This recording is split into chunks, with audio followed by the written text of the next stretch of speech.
June 12-ാം തീയതി അഹമ്മദാബാദ് വിമാന ദുരന്തമുണ്ടായപ്പോൾ പാകിസ്ഥാൻ ഇന്ത്യയെ ആക്രമിക്കുന്നതിന് മിസൈൽ പ്രയോഗിച്ചതാണെന്നാണ് കരുതിയതെന്ന് പറയുകയാണ് BJ മെഡിക്കൽ കോളേജിലെ 2ാം വർഷ MBBS വിദ്യാർത്ഥി കേശവ് ബദാന. ഞെട്ടലും വിറയലും മാറാതെ ഇപ്പോഴും അതിന്റെ ഭീകരത അനുഭവിക്കുകയാണ് അവിടെയുള്ള ചില വിദ്യാർത്ഥികൾ ഉൾപ്പെടെയുള്ളവർ. മാത്രമല്ല, വിമാനാപകടത്തിന്റെ ദൃശ്യം പകർത്തിയ കൗമാരക്കാരനും ആ ദുരന്തത്തിന്റെ ഞെട്ടലിൽ നിന്നും ഇതുവരെ മുക്തി നേടാനായിട്ടില്ല.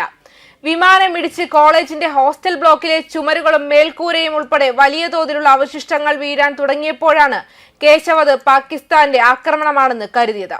അപകടത്തിൽ കേശവിന്റെ കൈകൾക്കും കാലുകൾക്കും തലയ്ക്കും പരിക്കേറ്റിരുന്നു. ഉച്ചഭക്ഷണത്തിന്റെ സമയമായിരുന്നു അത്. ഏകദേശം 1:30. ഞാൻ സുഹൃത്തുക്കൾക്കൊപ്പം മെസ്സിൽ ഭക്ഷണം കഴിക്കുകയായിരുന്നു. പെട്ടെന്നാണ് കെട്ടിടത്തിന്റെ ചുമരുകളും മേൽക്കൂരയും ഇടിഞ്ഞു വീഴാൻ തുടങ്ങിയത്. ഒരു പൊടിക്കാറ്റ് പോലെയാണ് ആദ്യം തോന്നിയത്. അപ്പോൾ അതൊരു ഭൂകമ്പമായിരിക്കുമെന്നാണ് ഞങ്ങൾ കരുതിയത്. പിന്നെ ഞാൻ കരുതിയത് പാകിസ്ഥാൻ മിസൈൽ ഉപയോഗിച്ച് ആക്രമിച്ചിരിക്കാമെന്നാണ്. ഭയന്ന് ഞാൻ മുഖം പൊത്തി. എന്നാൽ മുഖത്തുനിന്ന് കൈകളെടുത്ത നിമിഷം സ്യൂട്ട് കേസുകൾ ഒന്നിച്ച് പതിക്കുന്നതാണ് കണ്ടത്. അപ്പോഴാണ് അതൊരു വിമാന അപകടമെന്ന് മനസ്സിലായത്. അപകട സമയത്ത് 50 വിദ്യാർത്ഥികൾ 1-ാം നിലയിൽ ഭക്ഷണം കഴിക്കുന്നുണ്ടായിരുന്നു. എന്റെ മേശയിൽ 6 സുഹൃത്തുക്കൾ ഉണ്ടായിരുന്നു. അവരിൽ 4 പേർ അപകടത്തിൽ മരിച്ചു. ഞങ്ങൾ മെസ്സിന്റെ 1-ാം നിലയിലായിരുന്നു. നിലവിളികളാണ് പിന്നെ കേട്ടത്. എങ്ങും കറുത്ത പുക നിറഞ്ഞു. അതിനാൽ ഒന്നും കാണാൻ കഴിഞ്ഞില്ല. പെട്ടെന്ന് മെസ്സിലെ സിലിണ്ടറുകൾ പൊട്ടിത്തെറിക്കാൻ തുടങ്ങി, കേശവ് കൂട്ടിച്ചേർത്തു. അതേസമയം വിമാനത്തിന്റെ ബ്ലാക്ക് ബോക്സിന് തകരാറുണ്ടെന്നാണ് ഇപ്പോൾ വിവരങ്ങൾ വരുന്നത്. 2 ഉപകരണങ്ങൾ ചേർന്നാണ് black box. Cockpit voice recorder, flight data recorder അല്ലെങ്കിൽ FDR ഡിജിറ്റൽ ഫ്ലൈറ്റ് ഡാറ്റ റെക്കോർഡറിലാണ് തകരാറുണ്ടായത്. തകരാർ സംഭവിച്ച സ്ഥിതിക്ക് തദ്ദേശീയ സംവിധാനങ്ങൾ വഴി ഡാറ്റ വീണ്ടെടുക്കാൻ ബുദ്ധിമുട്ടുണ്ടായേക്കും. ഈ സാഹചര്യത്തിൽ വിവരങ്ങൾ വീണ്ടെടുക്കാനും കൂടുതൽ പരിശോധനയ്ക്കും വേണ്ടി ബ്ലാക്ക് ബോക്സ് വിദേശത്തേക്ക് അയച്ചേക്കും. ബ്ലാക്ക് ബോക്സ് അമേരിക്കയിലേക്ക് അയക്കാനാണ് കൂടുതൽ സാധ്യത.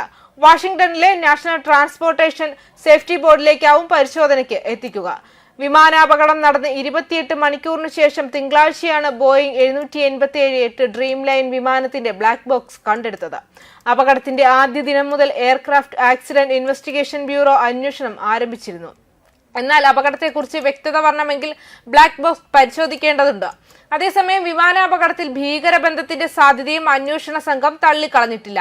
മെയിന്റനൻസ്, ഗ്രൗണ്ട് ഹാൻഡ്ലിംഗ് ജീവനക്കാരെ വിശദമായി ചോദ്യം ചെയ്യുകയാണ്. ഇവരുടെ മൊബൈൽ ഫോണുകൾ പിടിച്ചെടുത്തു. CCTV ദൃശ്യങ്ങളും പരിശോധിക്കുന്നുണ്ട്. ജൂൺ 12-ാം തീയതി ഉച്ചയ്ക്കാണ് അഹമ്മദാബാദിൽ നിന്നും ഡൽഹിയിലേക്ക് പുറപ്പെട്ട air India 171 Boeing dream liner 787-8 വിമാനം ജനവാസ കേന്ദ്രത്തിൽ തകർന്നു വീണത്. അപകടത്തിൽപ്പെട്ട വിമാനത്തിലെ ഒരാളൊഴികെ മുഴുവൻ യാത്രക്കാരും ക്രൂ അംഗങ്ങളും മരിച്ചു. പറന്നുയർന്നയുടൻ മേഘാനി നഗർ പ്രദേശത്തെ BJ മെഡിക്കൽ കോളേജ് ഹോസ്റ്റലിനു മുകളിൽ വിമാനം തകർന്നു വീണ് കത്തുകയായിരുന്നു.